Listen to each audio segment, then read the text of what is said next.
Ya, bismillahirrahmanirrahim. Assalamualaikum warahmatullahi wabarakatuh. Selamat pagi, salam sehat untuk kita semuanya.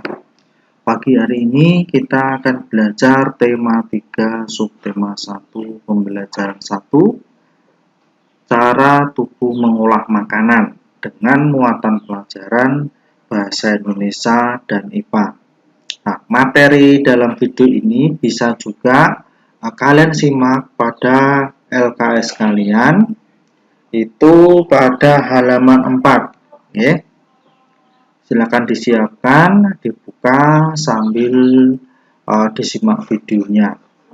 Pak Guru akan mencoba meringkas beberapa materi yang ada pada pembelajaran pertama. Oke. Cara tubuh mengolah makanan. Salah satu ciri dari makhluk hidup adalah membutuhkan makanan. Makanan berfungsi untuk memenuhi kebutuhan nutrisi tubuh dan menambah energi untuk beraktivitas. Tanpa makanan, makhluk hidup tidak dapat melakukan apa-apa. Tanpa makanan, makhluk hidup akan mati. Di dalam tubuh makhluk hidup, makanan itu diproses. Seperti apakah makanan itu diproses di dalam tubuh? Ya, di situ pada LKS kalian itu sudah ada 2 gambar. Nah, 2 gambar yang pertama ada makan sayur dan buah setiap hari, sehat dan cerdas pasti ya. Itu ada 2 contoh iklan ya. Yang kedua adalah kita jaga kesehatan tubuh dengan mengkonsumsi buah dan sayur setiap hari. Apa hubungannya dengan materi hari ini? Nah, ini termasuk muatan bahasa Indonesia, yaitu menggali informasi dari beberapa contoh iklan.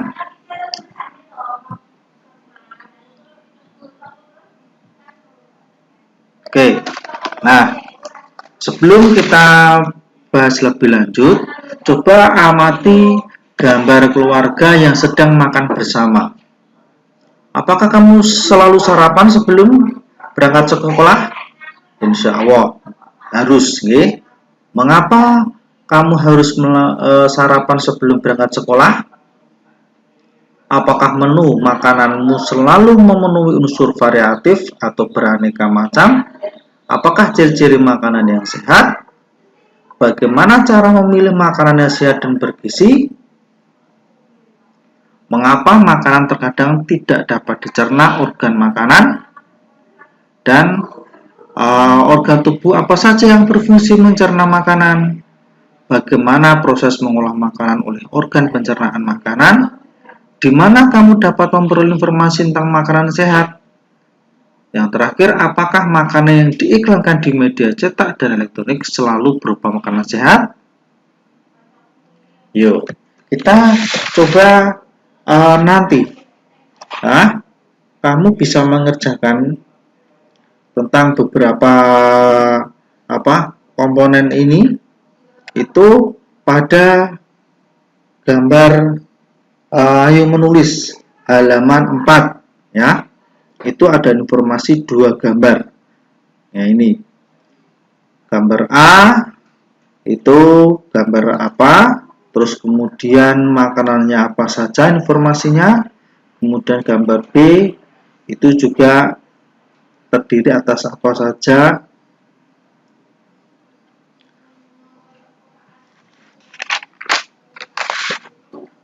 Oke, kita lanjutkan pada halaman 5. Nah, ini juga ada bacaan juga tentang makanan sehat. Nanti kamu baca sendiri ya. Nah, di sini Pak Guru akan mencoba membahas satu persatu beberapa pertanyaan di sini. Apakah kamu selalu sarapan sebelum berangkat sekolah? Ada yang selalu, ada yang tidak, tergantung orang tuanya ya. Mau menyiapkan atau tidak ya. Yang kedua, mengapa kamu sarapan sebelum berangkat sekolah? Harus sarapan? Harus tidak? harus ya. Untuk apa? Ya, sarapan itu untuk memperoleh energi. Jika apa yang terjadi jika tidak sarapan, maka kita akan lemas dan pingsan. Yang ketiga, apakah menu makanan selalu variatif? Juga tergantung. Yang penting makanan itu memenuhi beberapa uh, gizi ya. Ada karbohidratnya, ada protein, ada lemak, mineralnya juga ya, nasi, sayur juga, terus kemudian lauk dan sebagainya. Ciri-ciri makanan sehat itu seperti apa? Nah, ciri-ciri makanan sehat tentu adalah bergizi seimbang. Jadi tahu porsi kita. Ya, semua kandungannya di dalam menu tersebut itu ada. Tadi yang sudah Pak Guru jelaskan, ada protein, ada vitamin, mineral, lemak, ya, dan gizi-gizi yang lain yang menunjang tubuh kita. Bagaimana cara memilih makanan sehat dan bergizi? Yang pertama adalah kita atau lebih jelasnya itu kita harus memasak makanan itu. Itu yang pertama, mencuci, memasak yang menjadi makanan itu tetap higienis. Gitu ya. Terus mengapa makanan terkadang tidak dapat dicerna oleh organ pencernaan? Nah, itu karena makanan itu mungkin bersifat asam, bisa juga makanan itu terlalu keras, sehingga organ-organ yang dalam tubuh kita itu kesulitan untuk mencerna. Akibatnya apa? Akibatnya mungkin sakit perut gitu. Oke. Terus yang kedelapan, bagaimana proses nomor 7, maaf. Organ tubuh apa saja yang berfungsi mencerna makanan?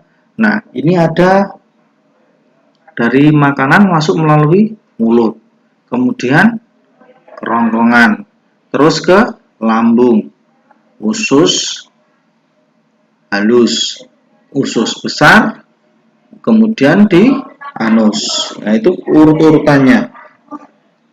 Ini yang nomor 7. Yang 8, bagaimana proses mengolah makanan oleh organ pencernaan makanan?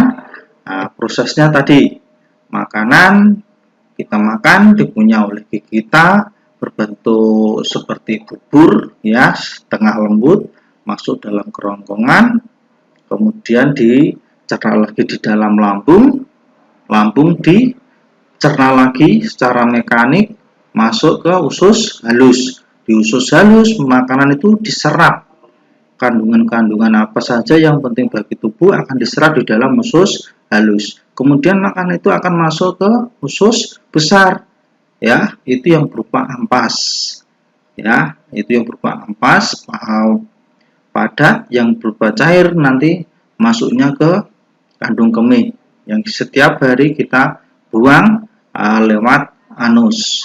Ini. Terus kemudian di mana kamu dapat memperoleh informasi tentang makanan sehat? Banyak sekali, ya, di tempat-tempat pelayanan publik, mungkin di puskesmas, ada juga di internet, di sekolah, di balai desa. Nah, itu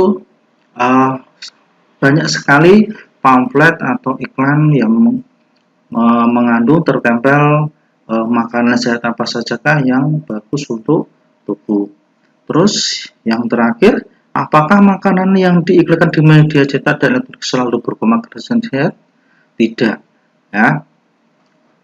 Masyarakat kita cenderung biasanya memilih makanan yang junk food. Junk food itu makanan instan, ya. Itu juga sebenarnya tidak bagus untuk tubuh.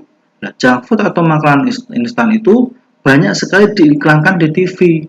Nah, ini apa saja toh makanan yang mengandung instan itu, seperti mie, chicken, ya, ada apa lagi, hotdog, sosis. Nah, itu sebetulnya adalah makanan-makanan yang gizi tidak seimbang. Oke, ya, jelas? Next kita lanjutkan. Nah, ini lihat. Ini adalah contoh-contoh bentuk makanan-makanan yang sehat ya. Oke. Nah, ini di sini ini ada nasi, ada daging, ada buah-buahan, ya, ada lauk di sini telur, ayam dan lain sebagainya, ada sayur, ada kuah, dan ada air atau susu. Ini gizi seimbang ya, makanan sehat ya. Ini terus makanan-makanan sampah atau junk food. Ya, ini banyak sekali. Ada chicken, ada martabak, ada pizza, ada donat, burger, hotdog ya. Terus kemudian ada ini kentang goreng. Nah, ini sebetulnya adalah makanan-makanan junk food. Kenapa disebut junk food? Karena makanan ini hanya terdiri beberapa unsur gizi. Jadi kita ambil satu contoh, misalkan adalah ini hotdog. Hotdog ini bahan dasarnya roti. Roti itu karbohidrat. Oke. Terus tengahnya itu ada sosis. Sosis itu masuknya di lauk. Nah, lauk itu mengandung protein. Nah, tapi sayurnya di sini tidak ada. Ya, sayurnya tidak ada, kuahnya tidak ada, kandungan buahnya juga tidak ada. Maka disebut junk food atau makanan sampah. Prosesnya juga ini terlalu instan dalam memasak.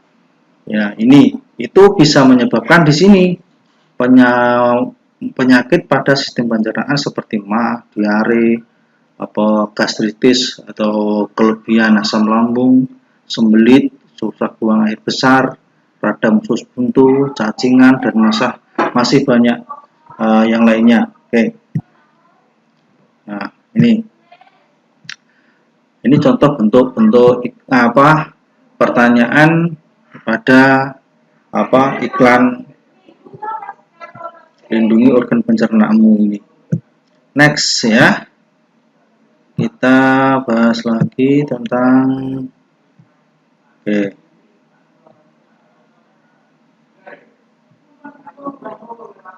Nah, kita akan bahas mengenai sistem pencernaan pada hewan ruminansia.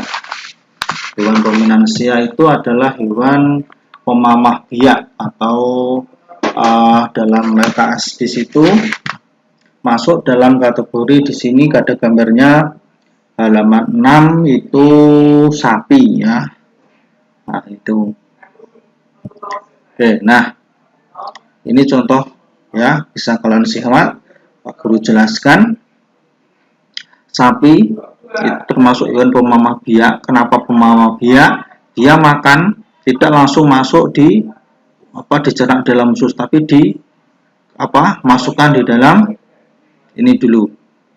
Dalam ini rumen atau usus besar dulu, kemudian dikeluarkan lagi, dikunyah lagi. Jadi proses pemamah biak. Nah, dalam hal ini kita bahas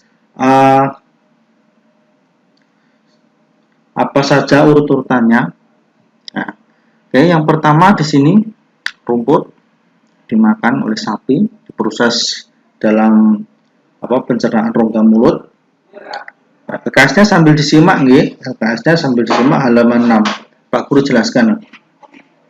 Di dalam rongga mulut tersebut rumput itu akan dicerna oleh gigi, lidah, dan saliva. Saliva itu adalah cairan atau enzim khusus yang dihasilkan kelenjar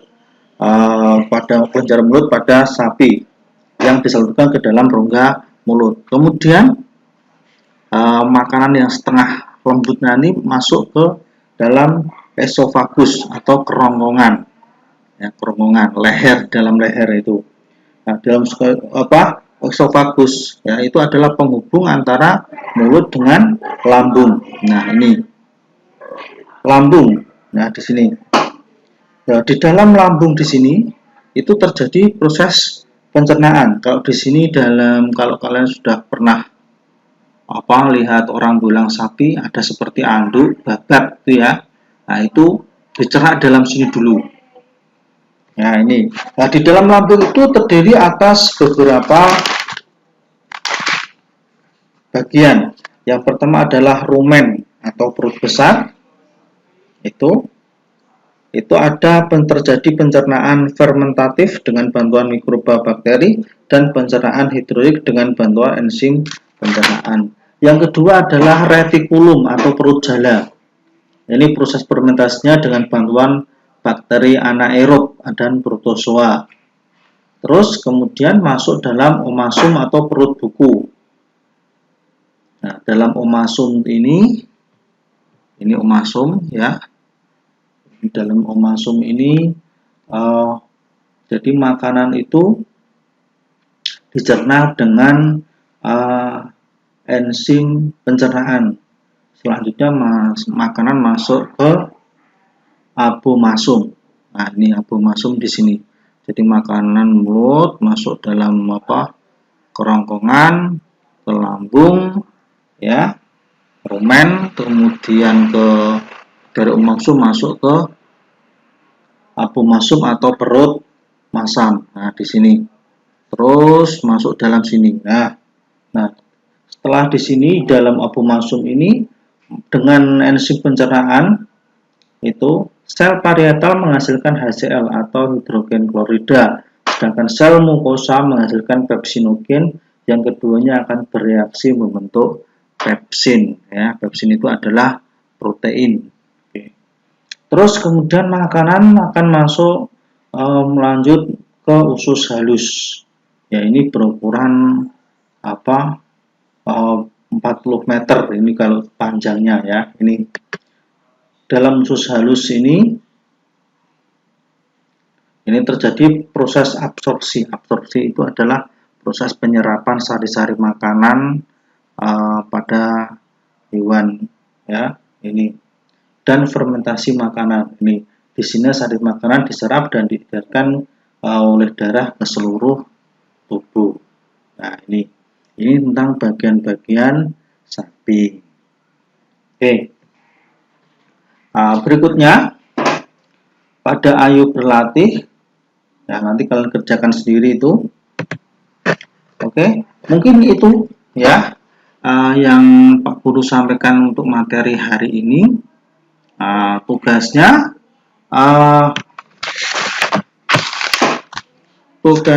saya kasih tugas.